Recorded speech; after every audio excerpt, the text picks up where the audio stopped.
Want some? Get some. Can I get a hell yeah? Yes, I am a pirate. You have to go with the pirates because, of course, they have cannons and everything. It's a pirate's life for me. Be proud of who you are and what you are. You're pirate. First down. Pirates. Because when you're at East Carolina, you go for it every time. When you don't coach at East Carolina, you don't come to East Carolina, you don't play at East Carolina with a weak heart. Write it. I think I've ever been in a building as loud as that was. It was deafening in there. You live with Omaha? I can promise you that. And it's purple all night long in Eastern North Carolina. You're watching The Sports Objective, the podcast for Pirates.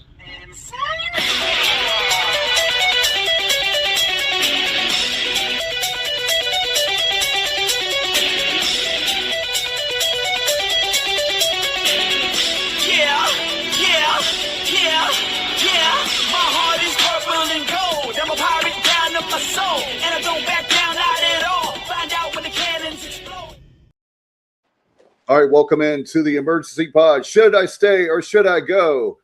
And we're going to talk about that. Who's going? Who's staying? What the heck is going on? Well, I tell you what, it's been a shocking day, but guess what?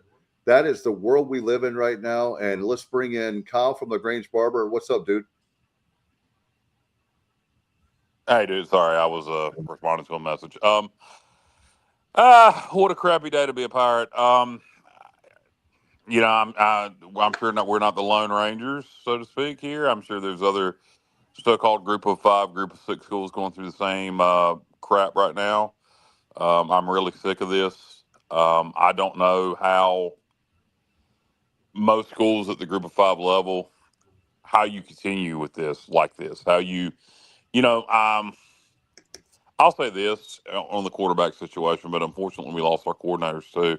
Tulane and North Texas both lost their quarterbacks. And they both played for the conference championship this year. So the key is to get the right people to replace them. As far as next year goes, we got money to spend. We're rumored to have around 12 to 14 million. And we're number 3. Woo! So, and we need to build on that. We need to be number 1 in the American. But the point is, we have money to spend at the Group of 5 level.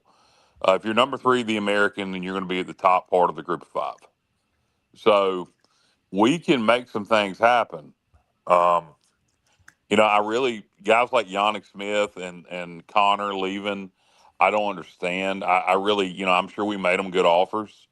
I don't know. Connor may be going. Are they all going with JDB? Are they all going to Ole Miss? I think, yeah.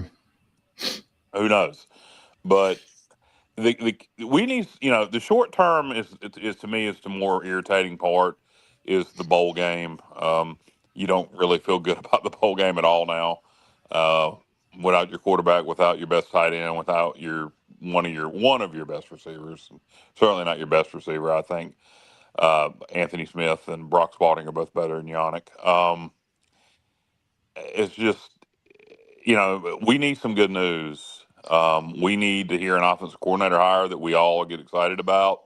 What I'd love to see, and I'll shut up and let somebody else talk, but what I would love to see in the perfect world, I would target an FCS or a Conference USA offensive coordinator, maybe like the OC at Kennesaw or the OC at Mercer, that can bring their quarterback with them. And I don't know, maybe that quarterback's going to Toledo already. I'm not sure. For the one from Mercer, their head coach got hired at Toledo, for people that know what I'm talking about. But that's what I'd like to see. I'd like to see us hire a coordinator that can bring his quarterback with him in a perfect world. But we don't live in a perfect world, so we'll see how this works out. At least we have some money to spend, but we need some good news fast. I'm going to go to Johnny Robertson. I forgot him last night. So, JR, what's up? Hey, what's up, fellas? Yeah, it's a tough Monday for sure. But, I probably like Yannick Smith more than the rest of y'all do, just because. I like him. Yeah, I do feel like that's going to be a hit. Javante Connor, oh, boy. If anyone goes to Ole Miss, I feel like he's the only candidate that could be going to Ole Miss because he's special. he started it out early. He's very good all season, and he's just a freak, man. That guy is.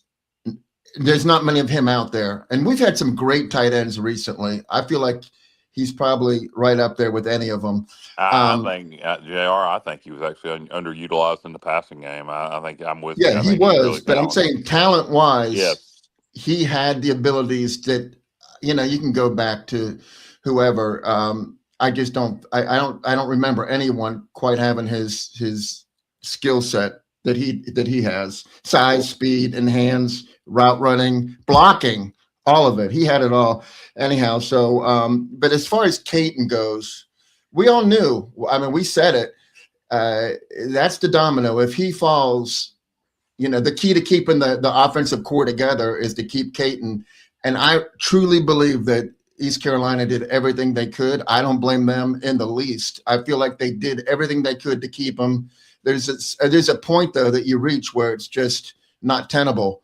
And I feel like that point was probably reached, or he just wants to play somewhere. Maybe he's going to Indiana and he sees that they had a Heisman Trophy winner and a possible first-round NFL draft pick, and he's like, I want to go to Indiana. That's just pure hyperbole on my part. But yeah, it's a tough Monday for sure. But hey, every one of these guys is replaceable, every one of them, and we have the money to replace them. Like Kyle said, that's not going to help us at all in this bowl game. It's really not. I mean, that's going to be that's potentially a very ugly matchup. But in closing, I'll just say that we're going to lose Caton. He had 1 year of eligibility left. Maybe Kyle's right. We get an FCS OC and quarterback, and that guy's got 2 or 3 years of eligibility left. He won't be Caton to start with, but Caton wasn't Caton to start with. So let's just see what happens. I'm not totally discouraged for the future. I'm just really discouraged for this bowl game, and I wanted to beat Pitt really bad. Matt? As we bring in Matt Semenza now, former linebacker in the Steve Logan era. And Matt, I know like we talked about, everything's a shock, but Matt, you are our transfer portal expert and our expert on the show. And I tell you what I was thinking today, like Johnny, we've got to accept that this is basically the pro version, the college version of the pros as far as free agency. And we're going to be building a team every single year. It's really not, though, Dave. It's really not, because in the pros, you have contracts. You don't have guys that just decide to leave a week before the Super Bowl or the playoff games. I understand that, but I'm just saying that that's why I said version is not the same. But as far as not having a guy 4 years, that's part of it. Matt, what were your thoughts today? Well, what's up, guys? I mean, obviously a tough day for, Pirate Nation, really tough day for Blake Harrell, who is a guy that he has done a tremendous job since he's been hired as the head coach. And, this is a huge task for him now to essentially rebuild a team is the way it looks like it's going. It was just 2 weeks ago that we were riding high coming off that FAU game where we just blew them out down in Boca. And, at that point, you're thinking, geez, if we could just keep this core together for just a few months, get them through the transfer portal, keep them together, we have a real shot, like a legitimate shot at representing the G5 next season. And I don't think that was really far-fetched to say at all. Now, here you are, 2, maybe 3 weeks later, and, look, JDB is gone. I always felt like he was a 2-year rental. I was convinced he would be gone after this season. Didn't love the way it played out in terms of him not being able to coach the bowl game, but those things happen. So I can live with that. I'm fine with that. I can live with Connor leaving. I can even live with Yannick leaving. I said to you guys, I don't know, 3 or 4 weeks ago that I was more concerned with keeping Brock Spalding than I was Yannick. So I can live with all that. But look, losing Hauser is a tough pill to swallow. I mean, this is a guy who, by all accounts, really enjoyed his time in Greenville, really enjoyed playing for Blake Harrell, had a lot of success here. We thought there was a legitimate chance to keep him. But here we are. Looks like we're going to be outbid once again. And, to JR's point, I don't blame ECU either. I think we put our best foot forward here. By all accounts, we offered him over $1 million to 1.2, 1.3, yeah. Yeah, I mean that is a legitimate offer where you put your best foot forward, and we couldn't keep him. At the end of the day, it wasn't enough, and that's really disappointing. That is really disappointing. So, look, I don't envy the position Blake is in right now. We're not even talking about the fact that he needs to hire a defensive coordinator. I didn't even mention that in my opener there, but look, hey, this is now looking like a massive rebuild. So that's a tough pill to swallow, guys. And I'll tell you, where is the NCAA? In my opinion, the only way you can rectify this situation, you have got to go back to the way it was, not even 10 years ago, where if a player decides to leave and hit the portal, yes, they have to sit out a full year. Guys, that would really put a halt to all this. Especially guys like Yannick and, some of these guys that Hauser, Hauser even. I mean, these guys are getting pulled in a million different directions now. And even by these agents who are raping them over the coals in some situations. The NCAA needs to wake up. They need to have a pulse again, and they need to get control of this thing, because that's all I'll say for my opener. We'll cover everything, but the NCAA has got to wake up, guys. Matt, I literally had just maybe an hour ago typed that on Facebook on a guy's message, a fellow Pirate. He was talking about the portal situation. I literally said the easy fix. The lawsuit was about money, about paying players. I don't know, and this would be a good topic for David Glenn, but I don't know as far as that lawsuit and the legality why we couldn't go back to having the 1 year rule. Maybe you put the caveat on it, unless your head coach leaves, that you got to sit out a year. That's going to slow a lot of this down. You still are going to have money pulling people, but I'll tell you this: Caden Hauser wouldn't have turned down $1 million, and you probably wouldn't even had to offer him $1 million. You could have probably got him for $700 or $800 if he had to sit out next year. I don't know if he's a graduate student. Has he graduated? I think he does in December, right? Or isn't he graduating coming up? Okay, well, if that's the case, that would not have applied to him anyway, because as a grad student, you would have been able to transfer. But it would certainly slow a lot of this crap down, because before you go take that, if you're at an East Carolina and you're let's say you're Connor, for example, and let's say you're going to make 100, 150, 200 grand next year. If they graduate, so Connor, let's say you're making 150, 200 grand next year. You're going to think long and hard before you take that 600 grand offer from Ole Miss, when you're going to have to be there the next 3 years. You're going to have to be damn sure that's where you want to go, because you're going to have to sit out next year, and then you're going to be locked in there for the rest of your career, pretty much. So if they would bring that having to sit out 1 year rule back, it would fix a lot of this. It wouldn't completely fix it, but it would significantly slow down this crap. Okay, let me throw this one at you, just to take your point a step further here. When a guy, and I'll throw this to all you guys, if you do have to sit out for 1 year, does that count against your eligibility?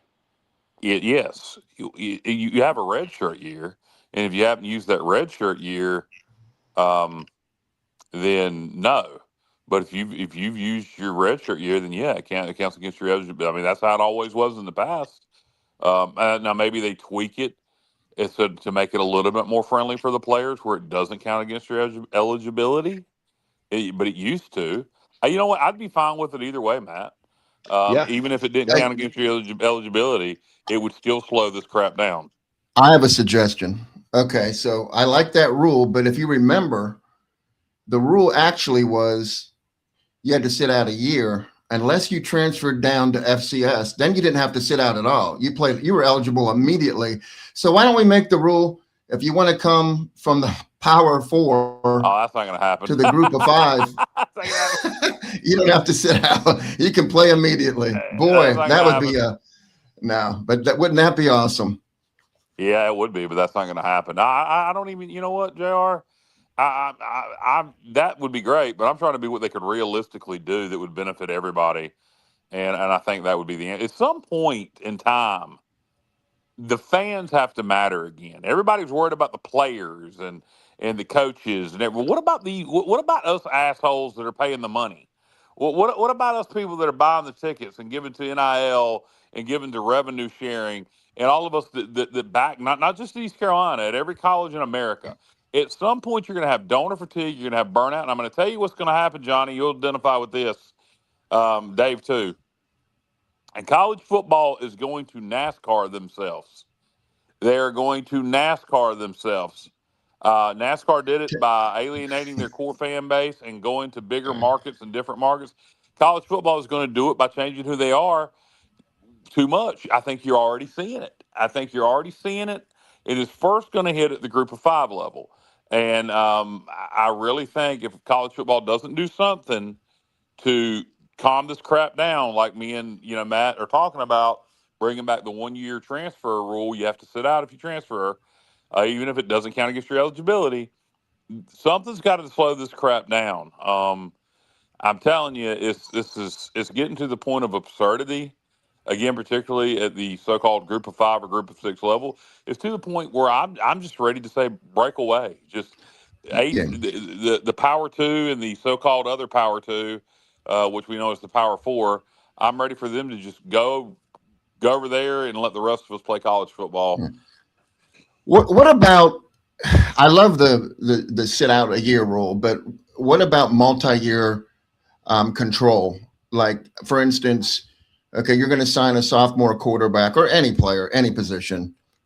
You can negotiate with him for a 2-year deal where he cannot. You can do that now. You can do that now. You can do that. I don't ever hear of it. Duke's quarterback has a 2-year deal worth $4 million. Oh, Mensa does. Okay. Yeah. What if you made that mandatory across the board? Yeah. I mean you should have the option. Yeah. I don't know how you do that. I mean, I don't think you can make it mandatory. But I do think, what in the world was that? I do think you can, I do think you can bring back the sitting out a year rule. I don't see how that would violate. Again, I'd love to have what was in that lawsuit that made all this crap happen. This would be a good DG question, but I don't see why you couldn't bring back that rule. I feel like okay. Hey, Dave, my question would be, if that is a rule currently, then why would we not lock down Caton when we didn't have to outbid? Maybe we outbid somebody for him, but not many people. So once we signed him originally, I mean, I'm sure that we didn't pay a ton for him. Why could we have not have had he might not have wanted to sign it.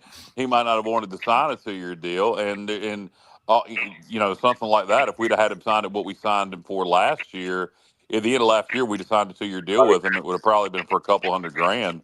Somebody would have just bought that out. Yeah, so to me, the schools need to be protected. The players, they need to get paid. I understand that, but yeah, the schools need to be protected at some point. Not just the schools, the fans. You're right, Kyle. Well, I keep it's just to the point where everybody talks about the damn players and it's all I didn't listen to the Gilbert interview today because I didn't want to fall asleep at work. So I heard that he said that the players are employees. Well, then treat them like employees. I look, go back and, except for apparently a comment I made in jest about Rajay Harris, who I love, and I'm sorry of all people I hurt his feelings. And me and Rajay are cool now. But very seldom have I ever called out players. And go check my track record on Pirate Radio and the podcast. I'll call out coaches, administration. Love calling out administration. Very seldom do I call out players. That shit's going to change. And this whole, all these people wishing Caton Hauser the best. Look, I wish him no ill will. I hope he, I'm not hoping he get hit by a train or anything like that. But I don't give a crap what he does. I don't give a crap if he wins the Heisman Trophy next year or he goes 0-12. He's no longer a Pirate. I don't give a crap what he does. And where are these kids going to go? Somebody's got feedback, by the way. Where are these kids going to go? After they're done playing, is Caton Hauser a Pirate? Is he a Spartan? Is he a whatever the hell he's going to be next year? Where do they go? Do we put Caton Hauser into the ECU Hall of Fame in a few years? No. I mean, it's just I don't know how this works going forward. I think Matt we're done with Semenza. I think we're done with him. Yeah, Matt Semenza knows, and I'm just speaking as a whole. Caton's the example, Matt. Matt Semenza knows where he's coming back to. He's a Pirate. Yeah. What in the world am I hearing? Is that your daughter? Now it is. Yeah, that's her. Yeah. Okay. I get exactly what you're saying. I agree. First of all, I agree with everything you just said. To your point, I don't think once these guys leave, as far as I'm concerned, we're done with them. I don't think they should be welcomed back. You look at Caton. I'm sure he's a great guy. I have no doubt, right? But hey, we gave him an opportunity here. He didn't have Michigan State. Exactly. Gave him a great opportunity. Now, look, he earned it. He played his ass off. I'm not taking that away from him. But I'm just like you. I am an ECU Pirate first, way before any of these players that just come and go as they please. So, yeah, as far as I'm concerned, I could care less what happens. And I don't mean that in a negative way. I just mean I'm certainly not going to go out and cheer for him at his next No, bout. exactly. And I don't understand people's mentality, that are all like, we wish you nothing but the best, Caton. Thank you, Caton, for everything you did. Bitch, what about what we did for you? We gave you the opportunity to come play in this offense to show off your skills so you could go become a multimillionaire. You ought to give some of that NIL money back to ECU to help us pay the next quarterback, because if it wasn't for ECU and the opportunity that Blake Harrell and John David Baker gave you, you'd still be riding the pine, baby boy. So at what point, do these players feel like they owe us something? Yeah, the players have way too much control now. And, if you go back to the root cause of this thing, the coaches started all of this. I mean, college football coaches. Lane Kiffin. And I highlight football because I don't think that it's the case so much. Definitely not in college baseball as much, or just some of the other sports in general. But college football coaches they have made it clear to their players that they are all about the money. So you look at a John David Baker, right? For example, he was, like we said, he's probably always a 2-year rental here. The players knew that too. They're not dummies. They know what's going on. And when they see that their coach is looking for other opportunities, guess who's going to look? I mean, the players, they're going to follow suit. So, I agree with you. I don't let these guys off the hook by any stretch. I think a lot of them are getting bad advice from shady agents. We were talking about that. I mean, look, this could backfire on Hauser. Yep. This could backfire. He's in a great. Let's just look at the situation he had here. He was going to make over $1 million for 1 year. He had a house to live in for free. He was in a situation where he was guaranteed the starting quarterback.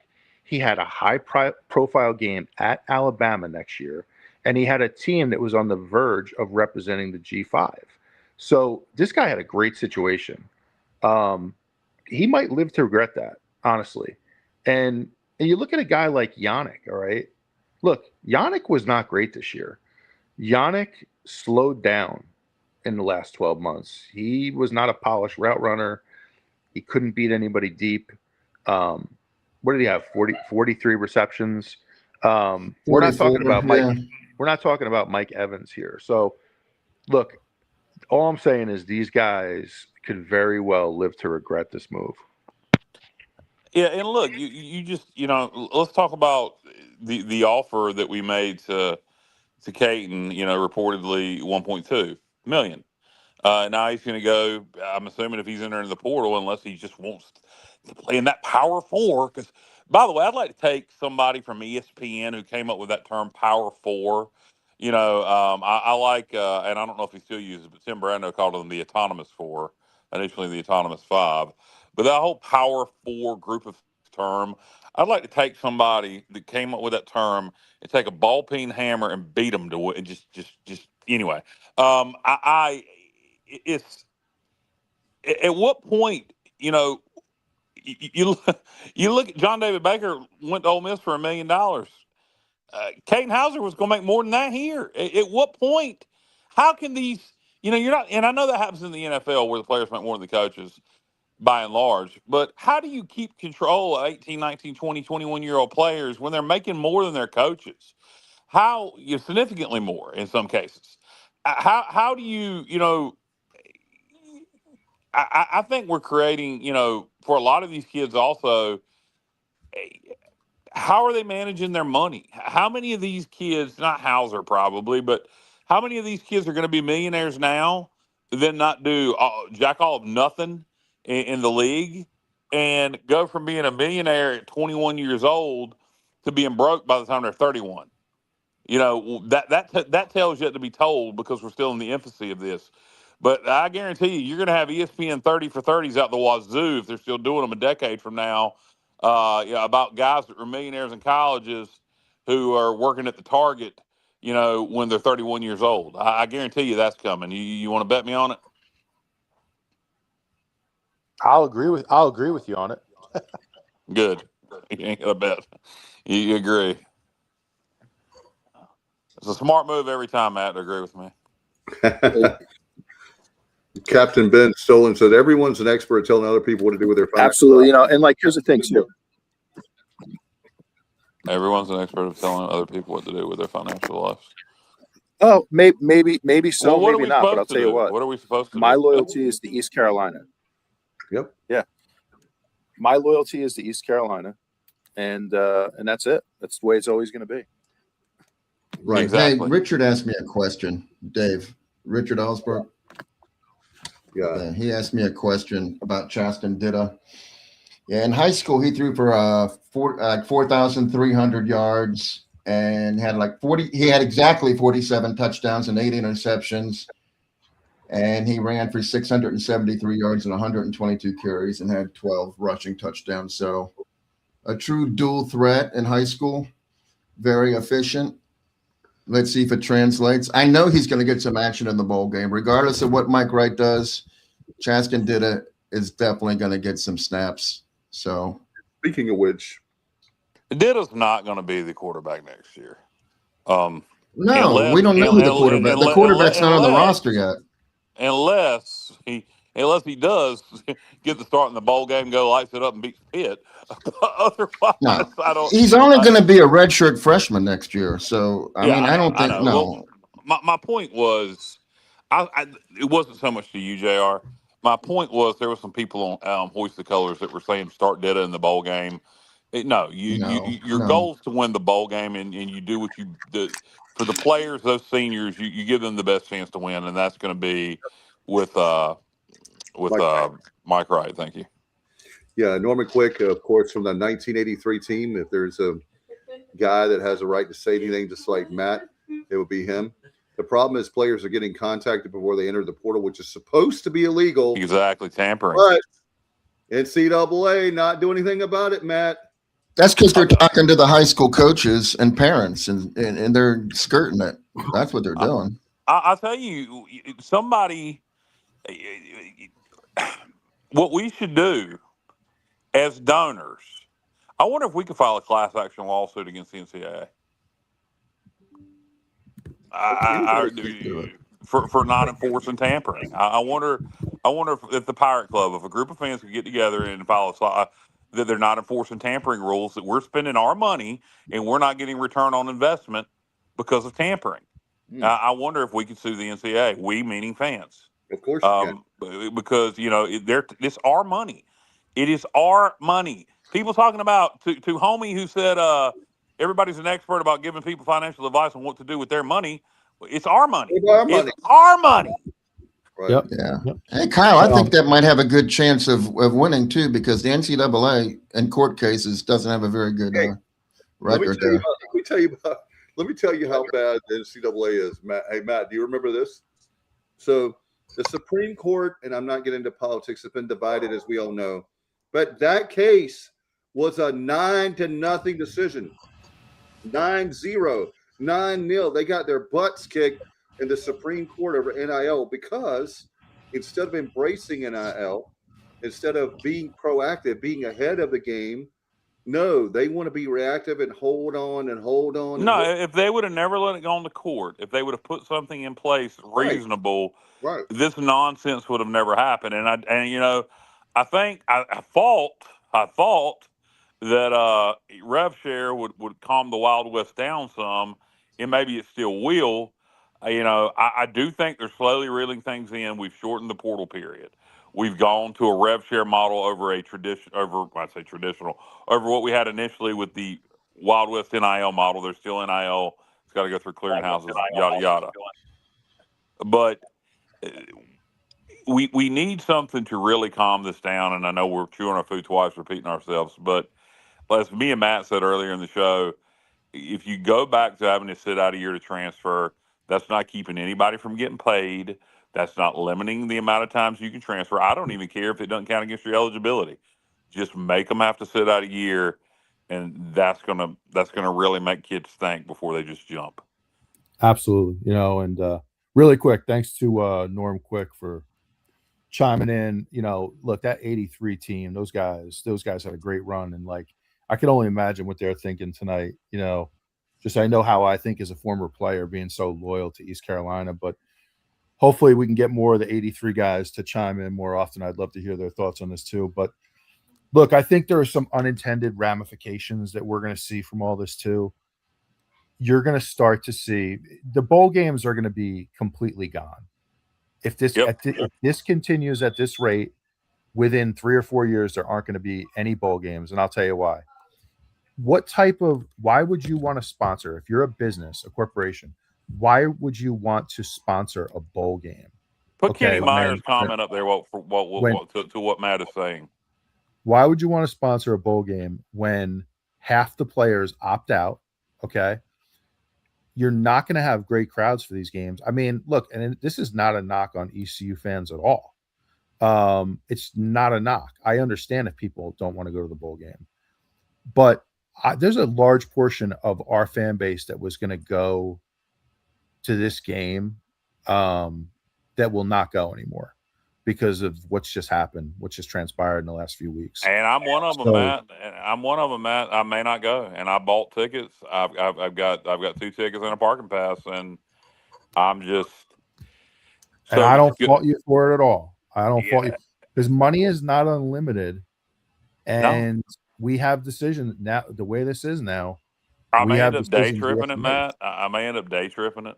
But at this point, going to spend money on a hotel, and dinner and everything else you do when you go on a bowl trip, I've just lost all excitement for it. Now, maybe something will get me excited in between now and then. I haven't canceled my hotel yet, but it's really like Kenny said, and like I said earlier, it's really going to kill the fan base at the Group of 5 level. Fans are going to start getting fatigued, donor fatigue, fan fatigue, however you want to say it, with all the transfers and the money that's being asked to be spent. And the first place it's going to be felt is at the so-called Group of 5 level. I think the one thing that may help with this is if, with all this turnover, if we hit a home run with the OC hire, hit a home run with the DC hire, and do really well in the portal, particularly on the opposite side of the ball. But then at the end of next year, we're going to have to do the same crap again. I think you got to to save postseason, even if you took bowls away and you had a 16 or 24 team Power 5 and a 16 or 24 team Group of 5 playoff. Let's say you had a 16 to 24 team Power 4 playoff and then a 16 to 24 team Group of 6 playoff. I think you have to, and it's annoying, but I think the only way to save the postseason, I think you got to move portal post spring. I think that's going to be your your only portal date, and it's going to suck because you're going to have guys that you think you're going to have in spring, and then you're not going to have them after spring practice.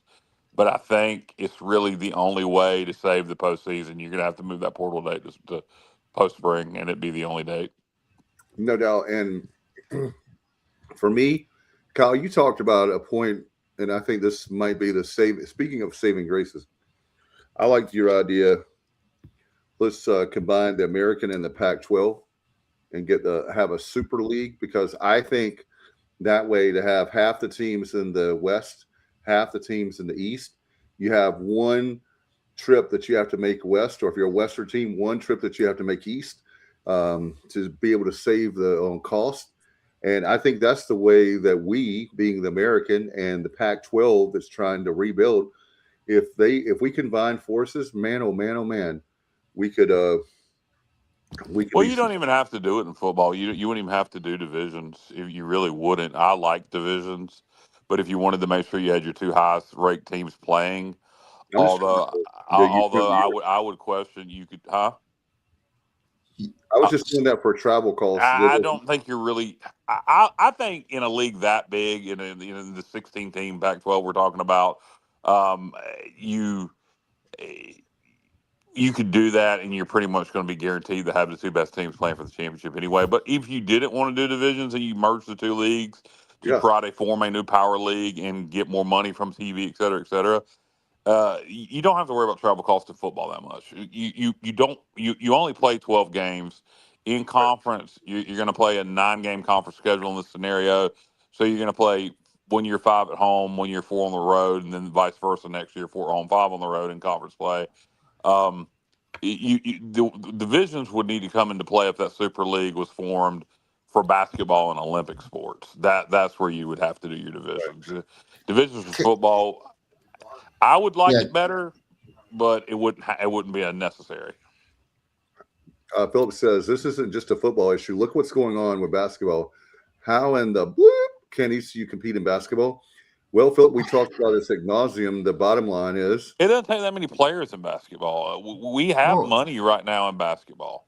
It's just poor choices, poor spending choices. That's the bottom line.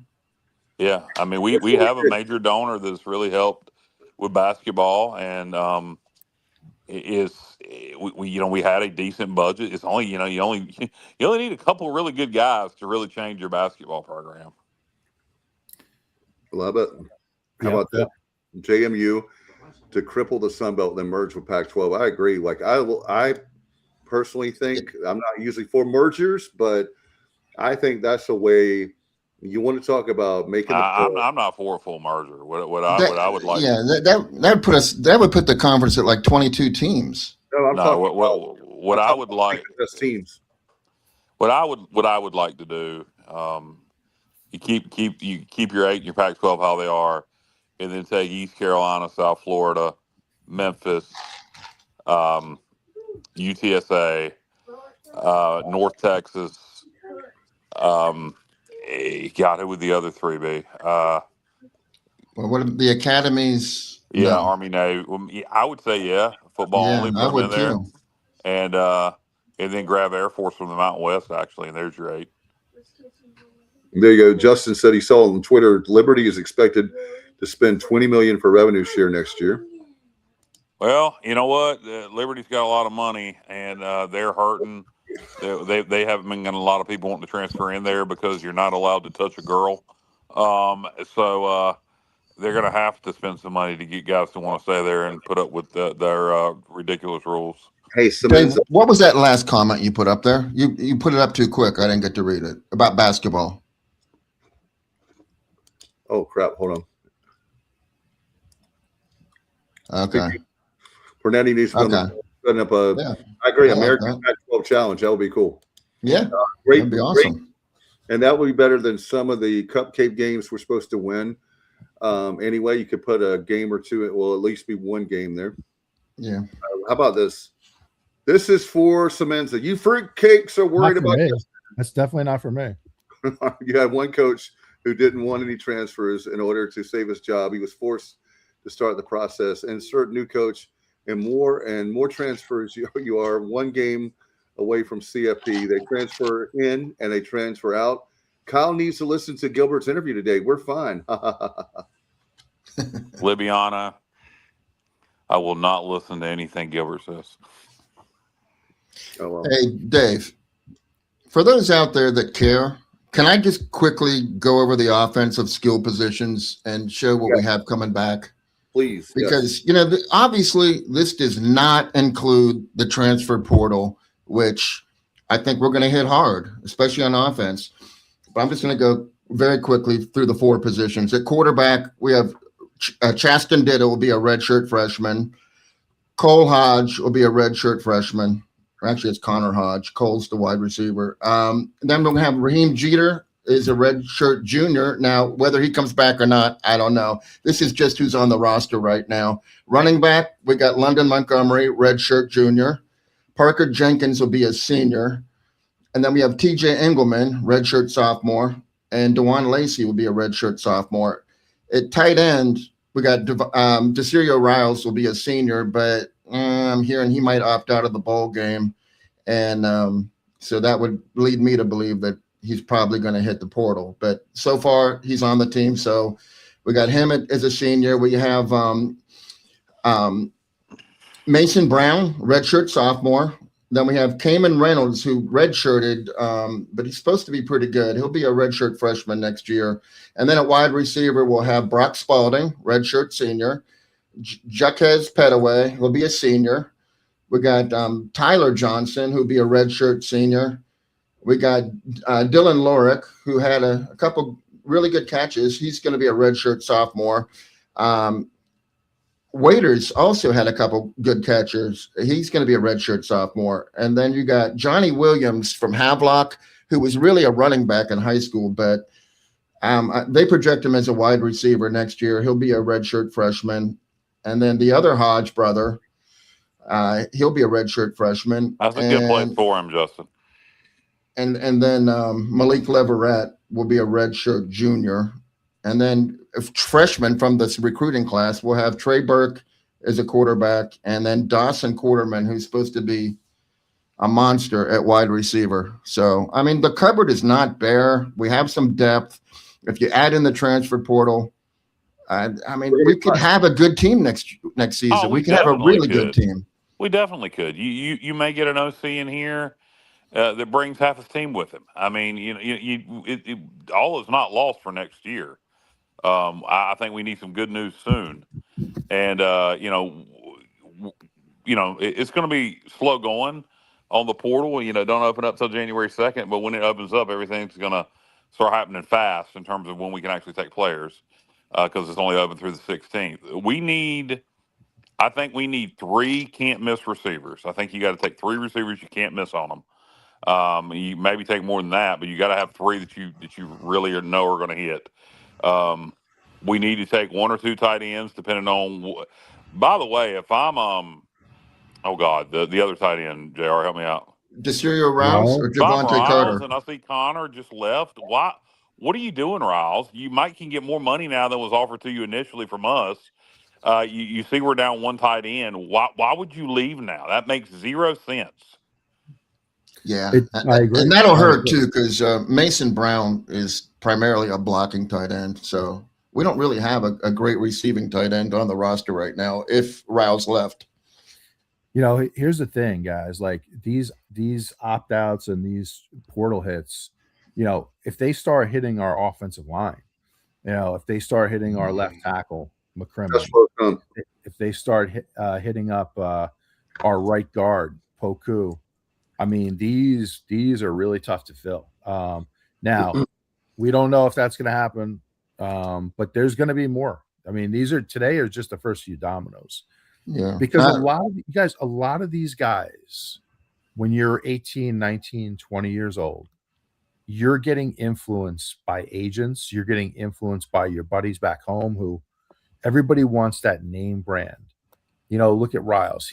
He wants the U, right? And he probably won't see the field. Right? He wants the U. It sounds cool. You got an agent pulling you. And a lot of these guys, when you're 19 and 20, you don't always have the vision to put this all together and realize the big picture. And that's what I worry about for Hauser too. But look, it's just insanity. The whole thing is insanity. I would say to Riles that you should finish your career as a Pirate in terms of at the very least playing the bowl game. Like, you at least owe that to Blake Harrell and your teammates that are staying. So, I'm not one to support all these decisions. And for me, it's always going to be East Carolina first. I'll keep saying that because that's the way I see it. One thing I'm glad I'm not seeing is do we have a chance of getting Garrett Riley? Noah, that is yet to be determined. That is rumored to be out there. But one thing that I haven't seen anybody say, and I don't want to put this in anybody's head, so I halfway don't even want to say it because I'm glad it hasn't been being said. So now I'm going to say it.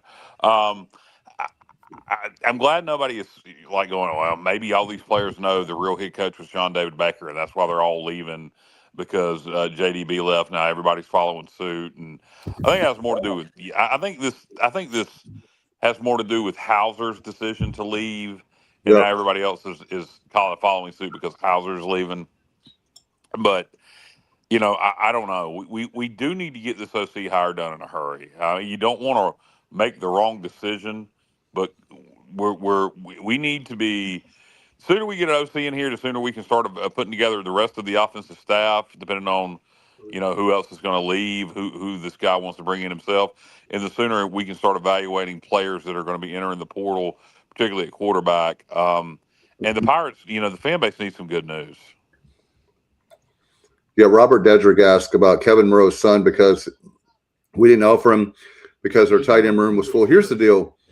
This is on Mike Houston. Mike Houston, they didn't want him, right? Blake did, but it was too late because he had already committed somewhere else. You can't blame his dad, who was a great player here, or his son. He hadn't committed at Stanford when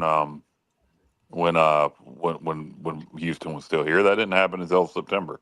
Right, but I'm just saying that Blake jumped on him late. Right, because Houston didn't give him the time of day. What's the kid supposed to do but like wait around, and then not have anything? So that's why the whole situation with Kevin Monroe and his son was because of Houston. Yeah, and who knows? He's at Stanford next year. He might, his transfer portal works both ways. He may end up in Grable. No doubt. That made no sense. Good point, Kyle. Because I think we were loaded at tight end back then. They said they were looking, Matt, what they said was the tight end slot that they had available, they wanted to pursue a blocking tight end because they had plenty of receiving tight ends. That's why they said they didn't go after him initially, early. Gotcha. Hayes, I'm curious to know, JR, I don't know if were you done talking about the tight end? What's that? Talking about Kevin. I'm just making sure you were done talking about Kevin Monroe's son. Oh, yeah. Let me just finish my point on that one really quick, Kyle, and I'll kick it to you. I do think we should have made a spot for him. I think when you have a legacy recruit that especially grew up locally, he grew up locally. He wanted to be a Pirate by all accounts. Kevin was a great Pirate.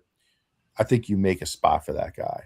And I thought that was a mistake. I'll admit it. I thought that was a mistake, but it's over now. I do hope we get him back someday. That would be great. I agree with you, Matt. My question for that, Pays, I don't know anything about the Mercer head coach. What was his background? Was that his offense? I know they put up unbelievable numbers at Mercer. Why didn't he take him with him to Toledo? Why didn't he take that quarterback with him? Why has Mercer not named him head coach? So all these questions do come to mind. Why didn't he go to Toledo with him? And why hasn't he been named head coach at Mercer?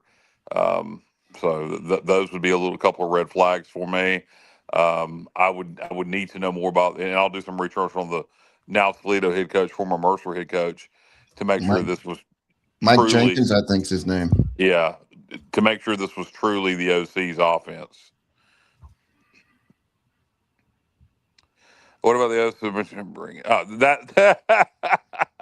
That quarterback will not be coming. And look, if we get that kid, if we get that quarterback from I imagine he's going to Oklahoma State. that kid's going to be making some serious money. But yeah, if we manage to get the if we can get the North Texas quarterback, then yeah, go ahead and hire that OC now. Kenneth says, as long as I don't see Caden playing for Chapel Bill, I'll be okay. That would be a slap. Oh God. Oh, that would be the worst nightmare right there. That would be the worst nightmare. Well, he's a California kid, so Mercer Hyde, West Georgia head coach. Okay. Again, I'm gonna have to research. I'm gonna have to research that OC more, and I'm gonna have to research their previous head coach more to find out why he wasn't hired or taken to Toledo with their the head coach from Mercer. How about this? How about this guy? Caden will end up at Big Ten. My bet is UCLA or Johnny speculating Indiana. So Pace is agreeing with you, Johnny. Yeah, that's my speculation as well. So I mean, if he ends up in Indiana, I mean, I could stomach that a little bit. But, you know, beyond that, then, you know, here's the whole thing. You know, if we're playing by the rules, then Indiana shouldn't have been able to reach out to him until January. Yep, but we do the same thing. You know, I hope do we're we? doing that. Do we? You know, Yeah. It seems like I hope we are. I hope we are too. But are we play by the rules at ECU probably more than any school in the country. We got to get our hands dirty a little bit. I mean, everybody else is working through a middleman. Everybody in college football is working through a middleman, and we need to get in that game if we're not. And maybe we are. But if people are doing it to you, you know, you got to get your hands dirty a little bit. And you know, the reality though is we would get slapped on the wrist 10 times more than a Chapel Hill, for example. They would get let off the hook. But still, you know, they had people writing papers. They had people writing for papers for their players, and they lawyered up, spent $18 million on lawyers, or they would have had a big fine. They would have had postseason ban and a whole bunch of stuff and scholarships and blah blah blah. But guess what? That's what happens with that. But Matt, I mean, this whole thing with transfers and all that, the reality is this, guys. This is going to happen year after year after year. It's not being complacent. It's not somebody copping out. The bottom line is we're going to have to get used to it, and we're going to have to. What we're going to have to do is we're going to have to raise more money so we can offer these kids more money to be what we know that we can be, and that is. I don't like the fact that we're okay with being spending third in the league. I want to be number one in the league. I mean, Ricky Bobby said, if you ain't first, you're last. I know it's a funny movie, Will Ferrell with Talladega Nights, but my God, can we just have the mentality of being number one and wanting to be number one and not so happy to be number three? Yeah, no, look, I certainly wish we could. You know, I'd like to know what we have as of right now, because I'm yet to get a straight answer on that. And to me, the best way to go out and fundraise and raise money is if you know exactly where you stand, and then you say to your fans, hey, this is where we're at right now, and this is where we need to be. And then there's a clear and definitive goal. The rumor is 12. The rumor is 12 to 13 million in rev share, and then 80. The rumor is 80% of that goes to football. So you can do that math. Yeah, I've heard that, and then, but like last week, I heard that it was going to be 7 million.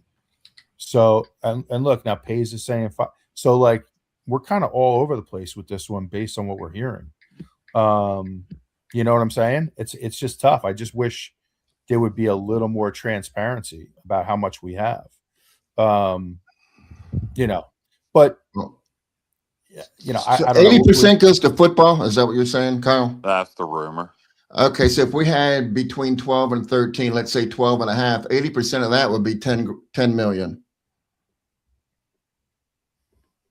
So there you go. I mean, that's a hell of a lot more than we had last year. Very true. Yeah, but it does always seem like we're playing from But behind. USF got ahead of us, but they took out an internal loan for $16 million. I'm not sure exactly how that is paid back. I'm not exactly sure how that works, but that's probably something that we probably don't want to mess with. But You talking that's about how they're USF, ahead of us. JR? USF. What did I say? UCF? Oh, Yeah, no, USF. South Florida. South Florida. Yeah. What I heard about that situation is that apparently they were having like a meeting with their board of trustees last week because they are going to max out utilizing student fees. And I don't know the ins and outs of this. I'm sure you guys know a lot more than me about this, but apparently you can't do, or we're not in a position to do that right now at ECU. And, but I guess that was the big thing. They're having a board meeting and they're trying to get that approved. So, hey, you know, if it works out, all you could say is good for them. They're making it happen. Right now, FaZe brings up a great point. I'm sorry, Justin does too. But part of the problem we have right now, guys, not being political once again, but we have a North Carolina legislature who hasn't passed a budget, a new budget, which we're legally by law supposed to be able to do in 2 years. If we do pass a budget, then we could be close to $10 million for revenue share. That's including the part of the problem is there's $4 million. This $4 or $5 million is supposed to be coming to us from the gambling. So thank you for everybody that gambles. You're welcome. Yeah, they're even trying to screw us in that deal, right? Like, aren't they supposed to? They're trying to give more to UNC and Duke, and gamblers don't discriminate. Duke shouldn't be getting any of that. That's Duke's not a state-funded school. No, Duke and Wake are. Oh, I meant to say, yeah, NC State, yeah. So, but like gamblers don't discriminate. Like gamblers don't care where they make their money. If it's on Duke or East Carolina, they don't care. If anything, I think we should get more, us in Appalachian State and Charlotte, being we're competing at the same level at UNC and NC State and at a disadvantage. The state should take care of us, being ESPN and the monopoly that is, and the term Power Four. We're at a disadvantage. I think the state should subsidize us. Mm-hmm. You want to? Here's something odd in Virginia. They don't have to worry about that because you're not allowed to wager on in-state institutions if you're a resident of Virginia. Like I can't like bet on James Madison or UVA. It's Same here in Connecticut, JR. Like there are lots of times I want to put a bet in on UConn. You got to drive over the border. Yeah, they won't. They will not allow it. What do you agree with me on, Jay? I'm glad you agree with me. It's a sure bet every time, but I don't know what you agree with me on. Virginia Tech got a $29 million gift today. $29 million gift. That pales in what Michigan State got the other day, and Utah. So that's the trend lately. Well, we have Mr. Beast out there. Yeah, well, forget about him. He was at a UNC basketball game at halftime doing Mr. Beast things. Screw that guy. I've had it with Mr. Beast. He has no, his mama at one time worked for the ECU football program. Maybe I don't know when that was, but I heard that was at one point she did something for the football program. I don't know if that was when Skip was here or what, but I've got no use for Mr. Beast at this point. He I don't even do something that I don't care. Yeah, he doesn't seem to have any interest in ECU sports, unfortunately. But he has a great interest in Greenville and blowing things up at all hours of the night and just doing all of his stunts, not all of them, but he does stuff all the time in Greenville using, where the fire department's required or some police activities required. So why don't you just do a little payback? I don't get why he's hanging out, Kyle, in Chapel Hill while, completely just abandoning ECU. It doesn't make any sense. Yeah, I don't. Because he's a self-promoter and the biggest platform, unfortunately, is UNC.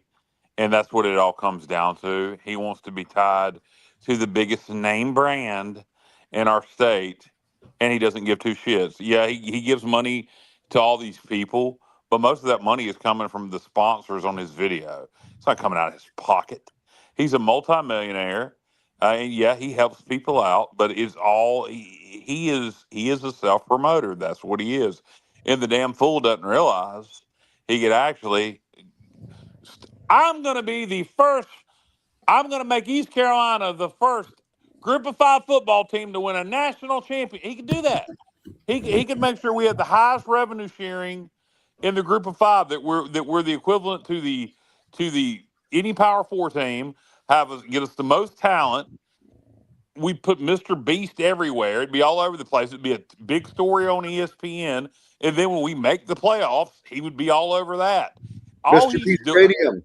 All he's doing by associating with Chapel Hill, he's just another face. He's just another celebrity. He's just rubbing elbows with Michael Jordan and Eric Church. Yeah, Monica says the McMahons, they do donate to the school business. Look, they're not married. Look, here's the deal with They're Vince not and married Linda, man. They're technically married. Linda lives in Florida. Vince lives in Connecticut. Vince has had a lot of legal trouble. Is going to end up, a lot of that's going to end up getting brushed under the rug for Vince. And I think part of it should, because I think, you know, when you've been getting hundreds of thousands of dollars and you've been willingly doing things, shut up, lady. I don't want to hear. I don't want to hear. I don't want to. You know, if Vince wants to give me a few $100,000, I'll do what he wants to. So I think a lot of that stuff with Vince is going to be blown over. But that's another thing. Vince needs to rebuild his image. Have we approached him? Hey, Vince, you need to rebuild your image. You know, how about we get you some positive publicity donating to your alma mater to the football program? Vince likes football. You know, he tried to start the XFL. Football. He played football at East Carolina. Vince did? I think so. He's a graduate in 1969. I don't think he played football at East Carolina. But he owned the XFL. He likes football. You know, maybe we have reached out to him, but if we reached out to him in the right way, how much does John Gilbert and Ryan Robinson know about his scandal? Has anybody said, "Hey, Vince, you need to rebuild your image"? Let me throw this at you. I don't know. I don't know what approaches we take, or what approaches we don't take. He wrestled. I All right. Did you see what Kevin posted on there? I've never heard that before, and I know that just the person to ask about that, but I can't believe that Vince McMahon wrestled at ECU. If he did, I apologize, but I don't think I've heard every wrestling story from. I've never heard his name. Vince was not an athlete at ECU. When Vince left ECU, first of all right, so Vince didn't know his dad, Vince McMahon Sr., until he was well in his teen years. He grew up in a trailer park in the Pinehurst area, and he found out his dad was Vince McMahon Sr., who at the time the WWF, Worldwide Wrestling Federation, in the Northeast. Came back down here for college. Then when he got done with college at ECU, he went to DC, where Vince McMahon Sr. was doing his TV tapes at the time, and became a commentator. You know, that's how he got his forte into wrestling. He was a commentator for his dad, but as far as him being an athlete, no, he didn't play football here and he didn't wrestle here.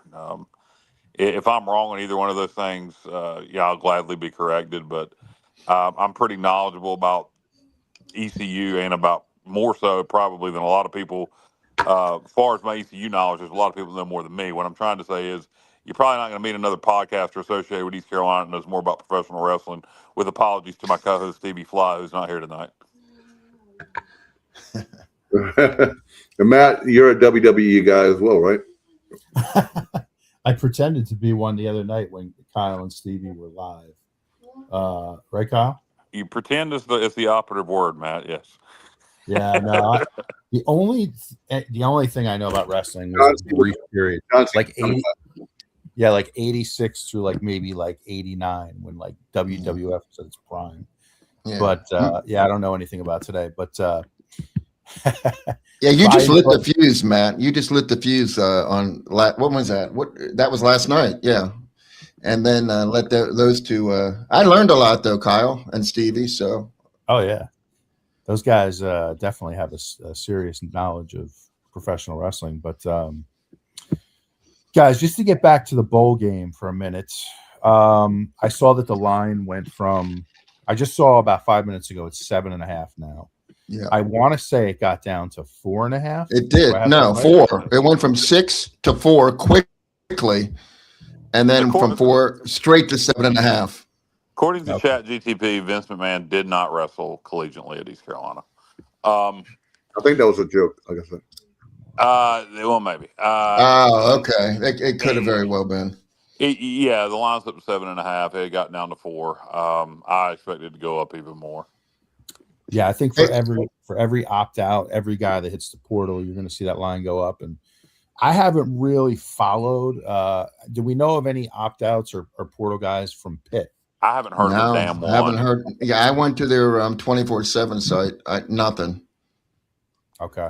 They got that good Power 4 money. Delicious. Here's the thing.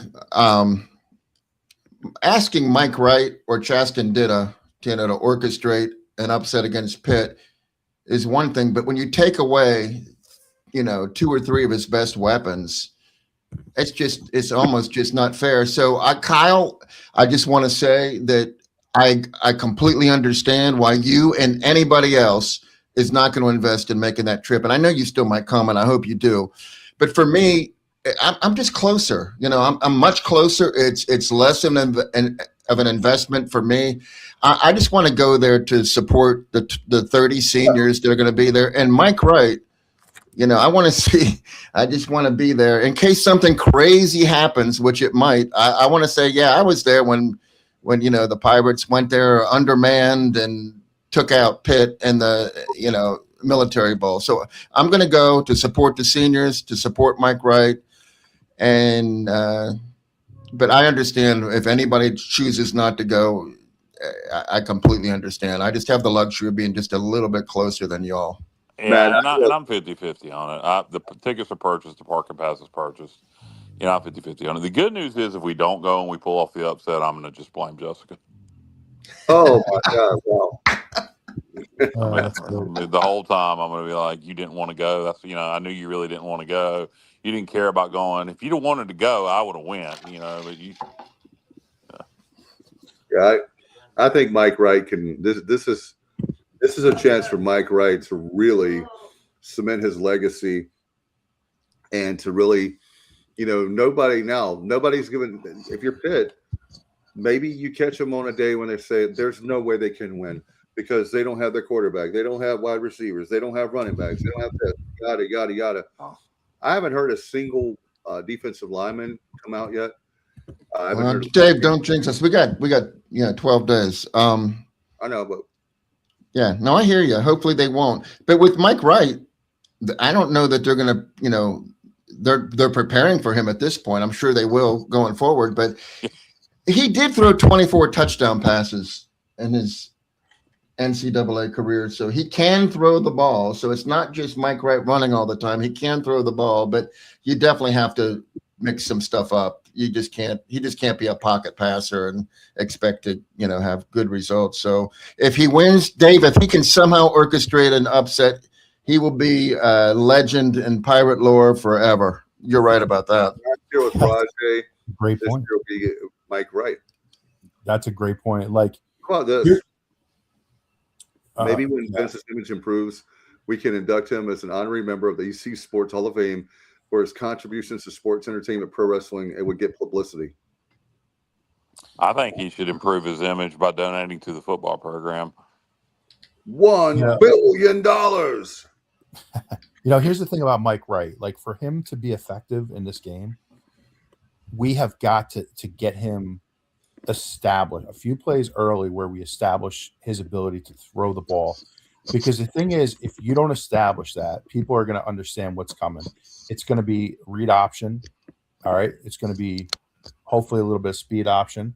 It's going to be too predictable. Like, you saw that at the end of the FAU game when he came in, and for some reason we just refused to throw the ball. I have no idea why. I'm a big believer in the other team has to stop you. And even if you're up 40 points, like, when your backups come in, they need work. So you just run the offense. But you're going to have to establish him as a threat to throw the ball. And then you almost give him, situations where he has free reign to improvise. Like if he's in the pocket, you call some quarterback draws, right? You give him room to scramble and to improvise. And, the thing is, like I said, if you can't establish his ability to throw, it's going to be a very, very long day for ECU. I agree, man. Hey, real quick, Kyle, Jay Sertles, his comment about Chaston Ditta. I don't know if I said this in the pre-show or if I said it in the early part of the show, but Chaston Ditta is getting snaps. There's just no doubt about that. He's going to get some snaps. He's going to get to throw some balls. So we're definitely going to see Chaston Ditta in there. Agreed. I would fake punts. This is a game where I would any gadget play I had, I'd run it. I'd go for it every fourth down. Bowl games don't count against red shirts. So Ditta can play. No, Ditta can play. Yeah, that's correct. A great point. That's a great point. And here's another thing too, as far as the team is concerned. You're getting the bowl practice. Matt, I want to ask you this. I forgot about earlier in the show. How important is a player, because you've been there, done that, and I forgot I'm getting old. How important are these practices for next year, and how important is the game? We don't have half the team for next year. Well, that's fine, but I'm just talking about the ones that we do. I think if you utilize the time properly, they can be really effective. I think it will be even more effective. Like, I think when we have the indoor facility ready to go next year, I think it's going to be way more effective than it even is now. But the key is you have got to get young guys reps, and build their confidence. I think players make their biggest jump. I think you make your biggest jump as a player in college football in spring ball. I think that's when you make your biggest jump. But if you can utilize these practices now and just get some more reps, I think it helps a lot, So it's a good point. Kyle, what were you going to say? Yeah, I wanted to ask Paul, I don't know how to say this name. Paula, yes. Thank you. Why do you think Ditta should start? Do you think he gives us the best chance to win? Because if it's about building he's not going to be the starting quarterback next year. He said ditto, not Ditta. Yeah, whatever. Oh, whatever. Ditta is his name. He's not going to be the starting quarterback next year. Now, if you believe he gives us the best chance to win, that's fine. But if you think he should start because Wright's not going to be here next year, no. You start whoever's going to give us the best chance to win this game. Those seniors, particularly on the defensive side of the ball, deserve the effort to try to win this game. So unless you think Ditta gives us a better chance to win over Wright, then no, you start Mike Wright. Now, if you're saying Ditta gives us a better chance to win, it's not about next year, then fine, that's fine. But why do you think that he gives us a better chance to win the game? No. Mike Wright's my starter. Yeah, Mike Wright will be starting. Yeah, I think you have to go with Mike Wright. But I do think Ditta is going to play. Just like, I'm sure you're going to see him get a few series. And maybe what happens is I think it depends on how the game's going. I think if it's a 4-quarter game and Mike Wright's playing well, you leave him in. Right. Yeah, you go with the hot hand. I would bet 100. I would bet that Ditta's definitely going to see some series, at least a couple of them, even if Mike Wright's playing well. I just think he is. Mm-hmm. But, I could be wrong. Wright is not a very good QB. Well, he has 24 touchdown passes. He started in the Big Ten and the SEC. I don't know what evidence we have that he's not a very good quarterback. Very limited sample size this year. We didn't allow him to throw the ball any. It looked good running the ball against Coastal. We were brought him in against FAU. We weren't trying. No, that's right, Kyle. Right. So that is right. I don't know. I don't. I think Ditta, I would say this. All right, if Hauser had left and JDB had stayed, then maybe you do play Ditta, because I think maybe he's more suited for this offense. But I think when you're trying to put together something without a true OC to try to win a game, I think Mike Wright's skill set in this situation, he's actually the perfect quarterback without a true offensive coordinator, because you can go out there and do backyard stuff with him. Yeah, I think if you look at this, because Axel even points out he has an interception on defense. He's punted. He's done everything for this team. And guess what? He is a playmaker. He's a playmaker. Yep. I didn't say he's the best player in college football. I didn't say anything delusional. But as far as pulling, like Kyle says, you're looking for a way to win this football game. And I'll tell you why. You want to talk about misery is if you play a lot of guys. Yes, like Matt said, we want to get them experience, but that doesn't mean that they start the game, and that doesn't mean they get a whole lot of reps. They're going to get some work, but we need to find a way to win this football game. I agree, Dave, 100%. And hey, it's great to see Axel posting again. I haven't seen him for a while. Yeah, I was thinking that too, JR. Yeah, it is good to see Axel. Yeah, he's got a tour going over Guns N' Roses. So he's off. Hey, and in regards to, I'm going to call him Polak. I don't know what his name is. Polak, maybe. Maybe Mike Wright's passing rating is poor. I'm not going to debate you on that. But he's a wild card that we're not going to win this game, matching them, player for player. We have to come up with some kind of something different. And Mike Wright is that wild card, and that's why he's going to start, and that gives us our best chance to win. Yeah, and you can do a lot of things with him that, where you basically get him out of the pocket, roll out where he has an option. If nobody's open, obviously, you just take off and use your legs. I think that's the big thing, is just let him be a playmaker. Yeah. You're showing, like a quarterback draw is a perfect play, where it's like 3rd and 4. Yep. You spread it out and you just let him use his feet and improvise. Like, I think you're going to see a lot of that. Just let him be himself. I mean, I think that's your best chance to win this game. If Blake Harrell finds a way to win this game, I would consider it one of the greatest wins in ECU history. Will you go tarps off, Kyle, if we win this game? Yeah, everybody's obsessed with me going tarps off. Look, if everybody wants to see my titties that bad, my OnlyFans is Kyle from LaGrange. My God. I get it, I'm the fat guy, but that's getting old. Just like the pencil roll, Kyle. Yeah, exactly. It gets beaten to the ground. I haven't said that in a long time. I know. Well, it's been put in the vault. That's why. Yeah. I'll go tarps off if we win. Who gives, shit. I mean, hey, Matt. If we win this game, I'll definitely. Well, if we win this game, I'll go pants off. I'll show in front of my balls. How about that? Love it. Yeah. Hey, Matt, like last year when you were jumping up and down, this year you can just rip your shirt off. Twist it around your head like a helicopter. Oh yeah. Man, yeah. We had a blast at the game last year. I had such a good time. I think the biggest question for the bowl game is you want to go, if I'm going to go tarps off, I want to know if Dave is going to wear a Charlotte FC hoodie again to the bowl this year. No, I'm going to buy a 2X. Wait, did you wear a Charlotte FC hoodie? What are we talking about? Yeah, he wore a Charlotte FC hoodie to the bowl last year, Matt. What are you talking about? You knew that. A 2X. So I had a 2. Yes, because I have lost. I would have given Dave a hard time about that one. We gave him a hard time about it, Matt. I think Matt might have Alzheimer's. No, he does not. No. What it is, he's got CT. He's got concussions. I'm messing with you because I wanted to hear it from Dave. Oh, okay. All right.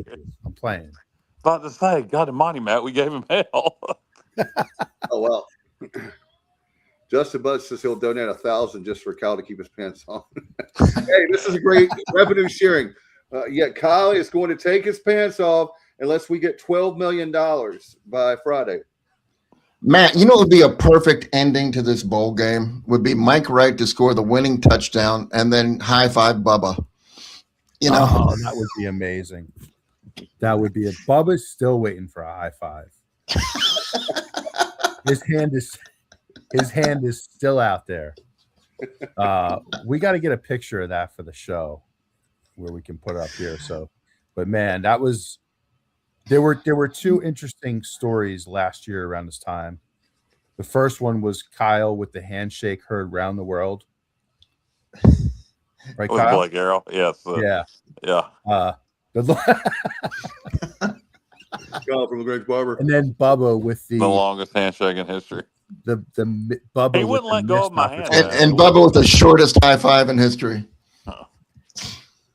And also Matt jumping up and down like a schoolgirl. Oh, I was. I have to admit it. I was going crazy when Rajay scored. Where we were standing in the end zone, we were just right in front of the play. And when he made that cut, he's going down the sideline. He made so this is. Let me actually rewind a little bit. It was, what was it? 3rd and 11? Was it 3rd and 11? Yeah. All right. That sounds right. It was 3rd and long. I think it was 11. Yeah. So when I saw we initially were running the ball, I cursed out loud. I'm like, no freaking way we're running the ball in this. And then he got free. And I was like, great call. That's a great call. You know, like you do. And then when Rajay cut back to his right, I'm like, he's going to take this to the house. And we were going crazy. It was awesome. It was great. Hey, Matt, were they yelling for Rajay to get down? Yes. There were a few people yelling for Rajay to get down. One of them was Blake Harrell. I think Blake's learned from that. I think one of them. I appreciate that, Kenny or Kenneth. Forget Petey. Let's haul Kyle from LaGrange. That moment when Rajay broke that touchdown off last year, and just for me, I just beyond emotional. I literally started. I will get it. Like my emotions will overwhelm me at moments like that. I started crying in the stands, and then I got fired up to stop them on defense, and it was one of those moments you'll never forget. And maybe we'll have another one like that in Annapolis this year. It's going to take something. This would be one hell of an effort. Like I said, considering all the circumstances around this and how good this Pitt team is, I would consider it one of the greatest wins in ECU history. Kenny saw Kyle crying in the stands. Kenny, that is possible, my friend. I don't know if you're joking or not, but that is entirely possible. Hey, anytime you can beat NC State, it's a good thing, right? Amen. I posted video of myself crying after that game on my personal Facebook page. So I think Kenny's just BSing, but you definitely could have saw it. No doubt. So what do you guys think about somebody mentioned earlier about the guys who left? Would you bring them back? The guys from defense that left last year? Some of them. Zakai Barker for sure. Yeah. I think it depends for me, and without knowing exactly how they left. You know, if anybody was kind of disrespectful about it. There isn't any linebackers unless they go in the portal. So I mean, you know, if somebody if they were kind of disrespectful or, you know, without going into some names, I think there was definitely one whose dad was very disrespectful on X. Oh yeah.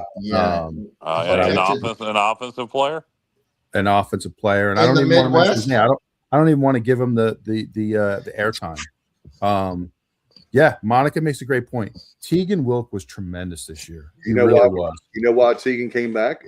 He came back because Blake Harrell was the coach and not Mike Houston. I asked him that question. So if you're wondering about speculation, I asked him that question. He came back because Blake was the coach and not Mike Houston.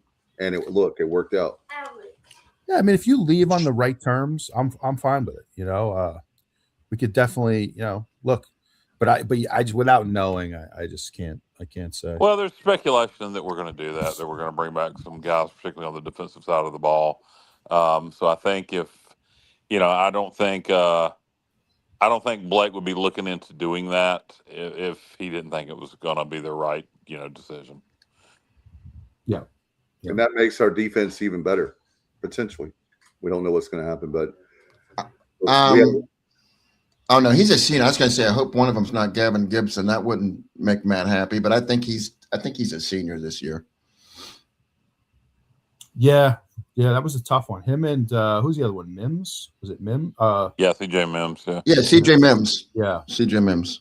I mean, I think he had a pretty good year for the Yeah, Tar Heels. So. As Tar, yeah, right. Who knows? I don't know. Well, maybe. Do you think that Belichick is going to make it a point to try to rate us again? No, I don't think he's going to take a lot of guys from the portal this year because of the amount of kids he's done out of high school. I mean, 39.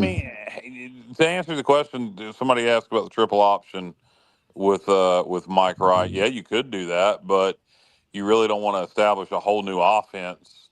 And I guess I wouldn't want to try to install a whole new offense in less than triple option in 1 week. No. Yeah, exactly. So no, what you do is you run what we can run that we've practiced with Mike Wright in this offense, which is some read option and some speed option, and then and Mike can throw the ball. Yeah, it's a misconception that he can't throw it. He definitely can. This offense is technically a veer spread, and the veer offense, I mean, it's like a simplified triple option. You could run that and still have effective running plays without going, getting into the triple option stuff. There's just not enough time for that. No doubt. And we'll obviously have by the way, we'll have a show on Wednesday night if you're wondering. But hey, Matt, my question to you is, I've been wondering all day, the ultimate question for you is, when are you watching Ernest Saves Christmas? That's a great question. I mean, I've been pondering, inquiring minds want to know, Matt. I did, out of respect for Kyle, I did find it is on YouTube. It may be on Netflix. Okay. You want me to ask that person over here where it's being streamed right now? Yeah, sure, if you want to. How long is it, Kyle? How big of a commitment is it? Is it an hour and a half, 2 hours? Hold on a minute, Alexa. Like an hour and 40 minutes, I think, hour and 30 minutes. No more. The 90-minute range. Alexa, where can you stream Ernest Saves Christmas? Disney Plus. All right. Ernest Saves Christmas is available to stream on Amazon Prime Video, Disney Plus, and Pluto TV. There you go. Good call, Kevin. Amazon Prime Video, if you prefer. Disney Plus, Amazon Prime, Pluto. There you go. Got it. I agree with Monica. He is a leader, no doubt. Yep. He's Absolutely. Look, I would love to see Mike Wright go out with a ton of success. And then hang around a while, maybe be on staff or something. Monica in the future years. TSO Hall of Fame. She's great. He may actually be the offensive coordinator. Hey, would you not quite yet. Let him call his own plays. Smart kid. Kenny Curlings responds with "It's a Wonderful Life." Yeah, great movie, man. That's a great movie. It's a Wonderful Life. One of five movies. One of five Christmas movies ever. It's funny. There's a misconception that It's a Wonderful Life was not a successful movie. It might not have done much box office, but it was nominated for Best Movie of the Year. The year it came out. Talking about money wise at the box office. Yeah, and another one that was nominated for Best Movie of the Year of the five that were ever nominated was Miracle on 34th Street. Yep. Both came out obviously the same year in 19 consecutive years. Let's see. It's a Wonderful Life. Great movie. One of my favorite. I think It's a Wonderful Life is overrated. It is way too long. There are points in that movie that just bore the hell out of me. It's a good movie, but I think it's overrated. Oh my God, I love it. Features the great Donna Reed, which is always a great thing. Charlie Brown is short and it is classic. I watched it last night. DVD or Blu-ray will run you about 25 minutes. It's on Apple. Last night, right before the show, my wife and I watched a couple of classic Christmas specials. We watched Charlie Brown Christmas and the Garfield Christmas from the 80s. Oh man, I love Garfield. What about Four Christmases? That's a good one, man. Four Christmases is a really good one. Classic Vince Vaughn. The part where he has to go up on stage and do what does he pretend to be, like Jesus, right? I think he pretends to be Jesus. It's pretty funny. Very funny. What's everybody's favorite version of A Christmas Carol? I love the 99 version with Patrick Stewart. I think it is, there's probably, counting all the animated versions, there's probably 50 to 100 versions of A Christmas Carol out there. And I legitimately think the Patrick Stewart version in 99 is the best version of A Christmas Carol ever made. Do you remember, oh my God, what is his name? I'm trying to think of the guy that's impression, Rich Little. Rich Little had Rich Little had one, I believe it was Christmas Carol, and he played like all the characters or something. It was really good on HBO. That was like back in the 80s. He was talented, very talented. Yeah, I saw him in Vegas. He was. Nobody else has a take on their favorite version of A Christmas Carol. Yeah, I told you this last year. I know it's but you like the third. I like the 1951 Christmas Carol. That's a good one. That's my favorite one. I think the guy who plays Scrooge, his name was Alistair Sim. Yeah, Alistair. He was great in that role. Great. Yeah, a lot of people like the version from the 80s with help me out, guys. Who was in George that? C. Scott. George C. Scott. That's a good version, but I think Patrick Stewart's a better Scrooge than George C. Scott. Yeah, I'll have to go back and watch it. Oh yeah. He also had Henry Winkler did one too back in the day. There's something about Patrick. I think Scrooge is often portrayed as being older than he actually should be. And Patrick Stewart is certainly an older man in 1999, but he's not old. And I like that portrayal of Scrooge where he's not some old, decrepit man. It's a very good portrayal by Patrick Stewart. I think he does a wonderful job. The worst portrayal of Scrooge I've ever seen is Jim Carrey. Jim Carrey is a tremendous Grinch. He's a horrible Scrooge. He should have stuck with the Grinch and never did the animated version of A Christmas Carol. It's god awful. Jim Carrey in A Christmas Carol, the animated version, sounds like somebody doing an impersonation of Ebenezer Scrooge versus playing Ebenezer Scrooge, if that makes sense. Yep. Yeah. Planes, Trains, and Automobiles, one of the best comedies of. Isn't that a Thanksgiving movie? Kenny, those aren't two pillows. That is a great. Those two guys together. Oh my gosh, that was comedy gold, man. Wasn't that based at Thanksgiving? It's more Thanksgiving. Yeah, it's Del Griffith, the shower curtain ring salesman. Classic role. I'm going to agree with Kenneth Maynor on this one here. Black Christmas is a tremendous horror movie. Tremendous. From 1974. You had a young, what was her name? She was Lois Lane in Superman. Margot Kidder. Margot Kidder. Yes, Margot Kidder. Thank you. Young actress from 1974. Really freaky movie, man. What about Silent Night, Deadly Night, the original one, Matt? That movie has become more popular. Like, it's one of those weird movies that when that came out in the 80s, people freaked. I loved that as a kid. I loved Silent Night, Deadly Night and Silent Night, Deadly Night 2. I used to rent them repeatedly. Yeah.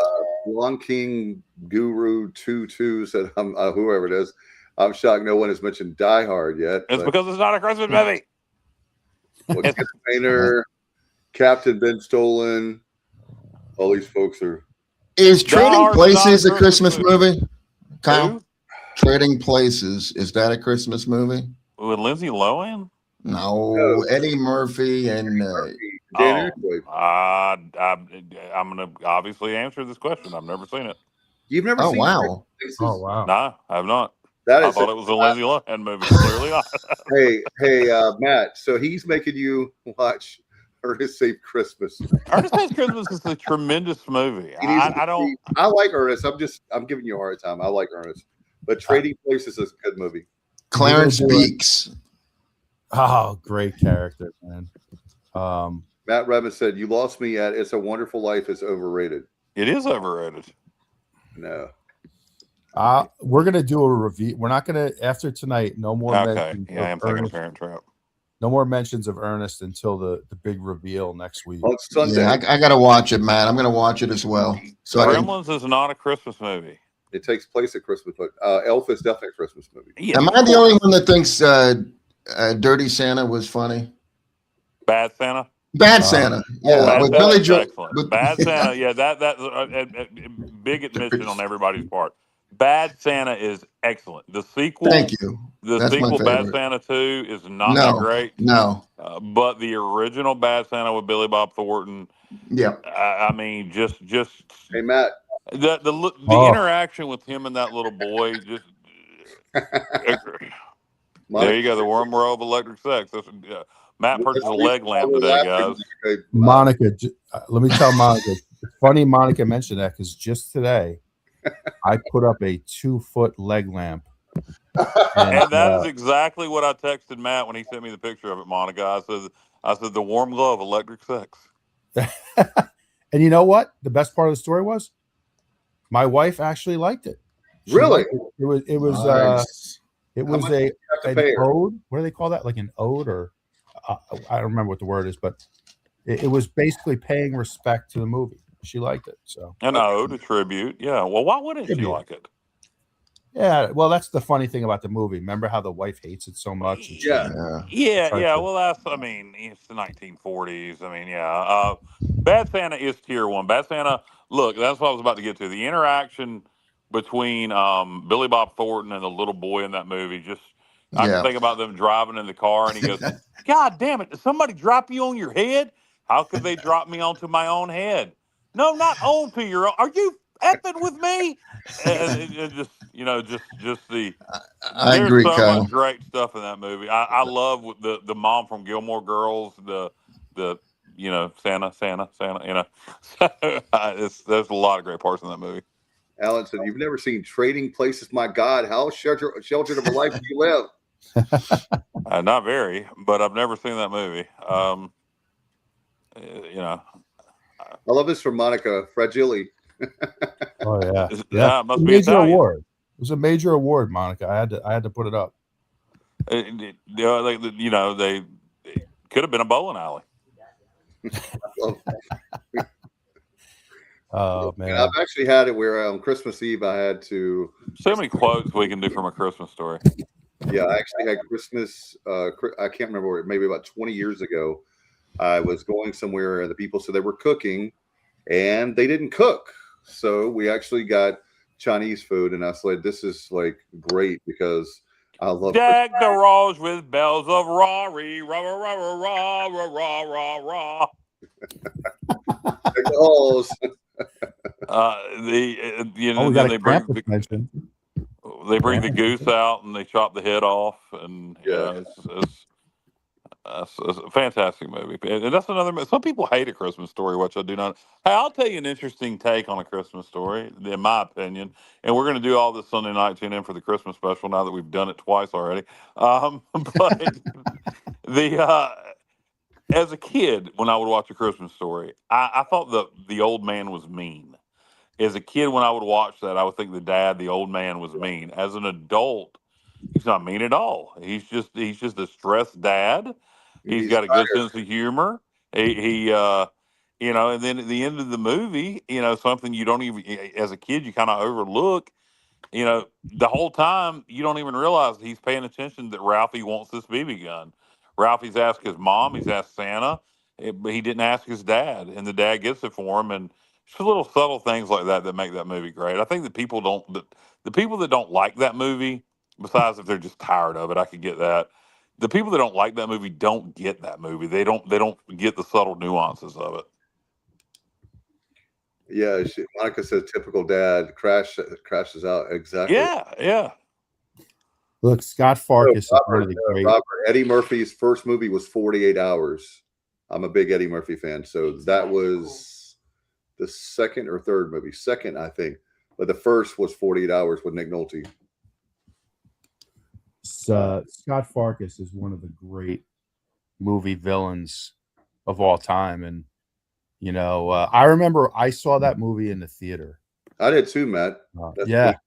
I saw it with my mother, my dad, my brother, and when Scott Farkas got his ass handed to him, we were jumping up and down. When Ralphie beats the crap out of him, and Ralphie, your mother, because he's cussing like crazy. My neighborhood in New Jersey, where I grew up, we had 10 Scott Farkases. So, you know, we. Which one were you, Matt? I was Ralphie. I was Ralphie. Were you really? Okay.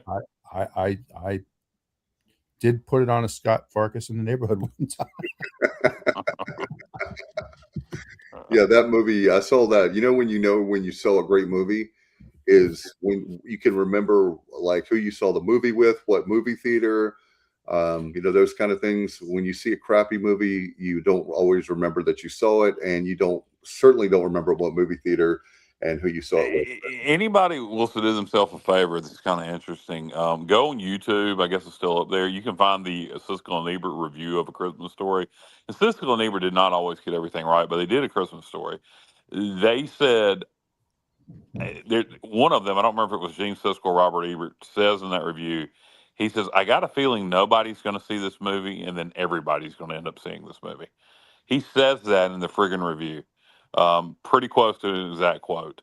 And I mean, that's he how do you get that right like that? That's like Holton in the bowl game last year. Right. No doubt. Monica. National Lampoon's Christmas Vacation, Monica, yes, one of the best Christmas movies ever. Hysterical. The slapstick, classic Chevy Chase slapstick, great one-liners, Cousin Eddie. Is Rusty Aunt Bethany maybe makes that damn movie is Rusty still in the Navy? And you know, just how many times have you guys, be honest, how many times have you watched the movie Christmas Vacation? I gotta be over under 50 at least once or twice a year, Matt, since the movie came out. Yeah. God, all right, so from beginning to end, like unedited, maybe the 10, catching it on TNT or AMC or TBS, probably 225. Wow. I mean, I'm exaggerating, but you know, you turn on TNT or AMC or TBS, whatever channel it happens to be on that year, and they show it repeatedly, and so you catch bits and pieces of it. You know, the only bad part about catching it on cable television or broadcast television is, you know, a lot of the good lines are edited out, like you know, like when Clark has the rant about you know, there's a lot of stuff that's edited out of those. Like, you know, I never knew for years that in the original Vacation movie, Beverly D'Angelo showed her boobs. You did? Yes. If you watch it, not on TBS or TNT, watch it somewhere. The original version, not edited. Yes, she does in the shower. You're talking Christmas Vacation. We're not talking the original Vacation. All right. They go cross country. Yeah, when you would still want to see Beverly D'Angelo's boobs. We're talking early 80s. Oh, my Lord. Would you want to see them now? I'm not commenting on the way. I think she's got to be, 70 years old? Exactly. I mean, she was starting to get, starting to hit middle age in Christmas Vacation, but in the early 80s, in the original Vacation, they were still standing up nicely. Hopefully my wife just walked in the room, so there's not going to be any comment from me right now. Well, because she doesn't know you like boobs. Oh boy. So hey, I think we should probably, considering the fact, JR, right, that we have the Christmas extravaganza next week. Maybe we should, or Sunday. Maybe we shouldn't talk. We need to save some material here. Oh yeah, we are. We want to make everybody do their homework, and everybody needs to watch Ernest Saves Christmas. And you're going to say, yes, you liked it. or no? And we're going to take a poll. And I will say this to Matt and JR. Okay, two things about Ernest Saves Christmas. One, you got to keep in mind I watched it as a kid, so there's a huge nostalgia factor for me with Ernest Saves Christmas. Two, I would advise you as adults, if neither one of you watched it as a kid, have some sort of substance, your preference, whether it be alcohol or something else, and sit back and enjoy the laughs. All right, I saw Ernest Goes to Camp at the Galaxy Theater downtown Williamston when it came out. So Ernest Goes to Camp's very good. It's probably my second favorite Ernest movie. Yeah, I don't have anything against Ernest. I'm just curious what Matt's going to say about it. So, do you guys want to?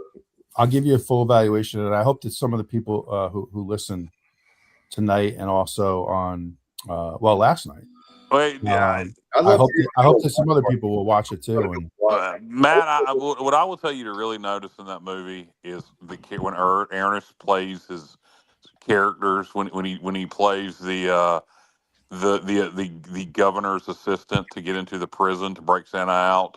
And then when he plays the you're ruining it, Kyle. It's a spoiler. I'm not ruining you anything. I'm not ruining anything. Now I know that it's. Go ahead. When he plays the snake handler, when he plays the old fat lady, those are some of the best parts of the movie to me. Watch the Pine State commercial. Yeah, Vern, you know what I mean? Yeah, Pine State. He did a lot of commercials. Pine State. Hardee's. Didn't he do Hardee's commercials back then? He did Hardee's. He did Mellow Yellow commercials. That was one I really remember. Wow. I'd forgotten all about that. Do you guys want to wrap it up? And then we're going to be back on Wednesday night. I have a question, Dave. Okay. Hey, are we scheduled for 8:00 on Wednesday still? Oh, God. Okay. What are we well, I'm going to be late. I'm going to be late because the Pirates, the basketball game's at 7. I'm definitely watching that. So, or maybe I can watch it Wednesday if we got a basketball game. That's what I'm thinking because we just had a good show tonight, and we got, we have to watch Ernest Saves Christmas, so we don't have a lot of time to be doing podcasts on Wednesday, do we? I don't know. I'll do it if you all want to, but I'm going to be.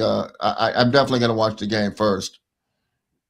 Yeah, I'm fine with skipping it. We did an emergency podcast tonight to get good numbers.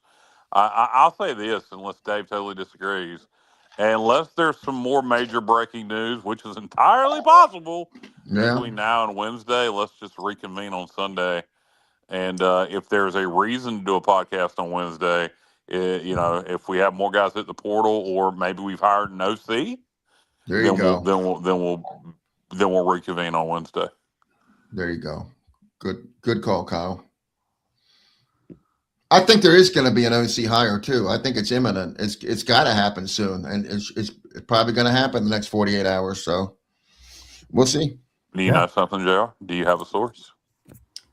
My only source is what I read on 24/7 with Stephen Igo. He seems to think that, and he's pretty.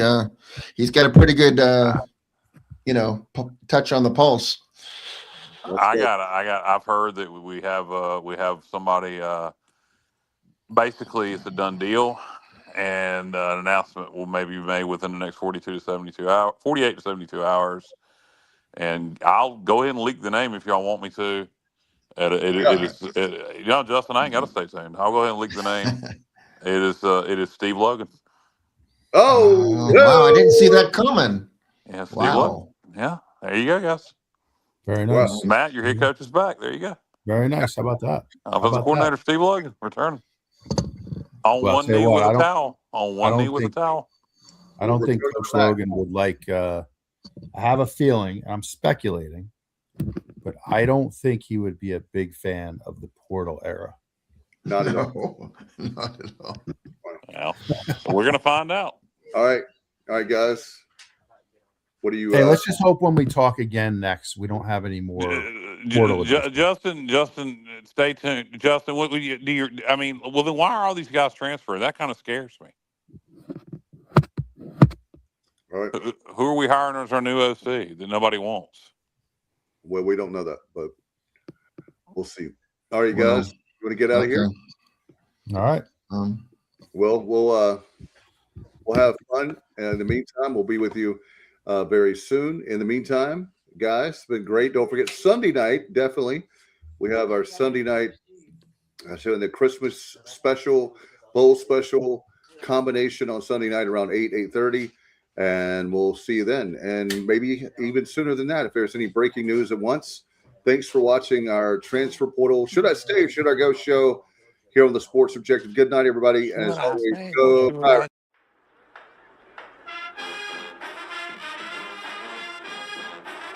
You're watching the Sports Objective, the podcast for Pirates.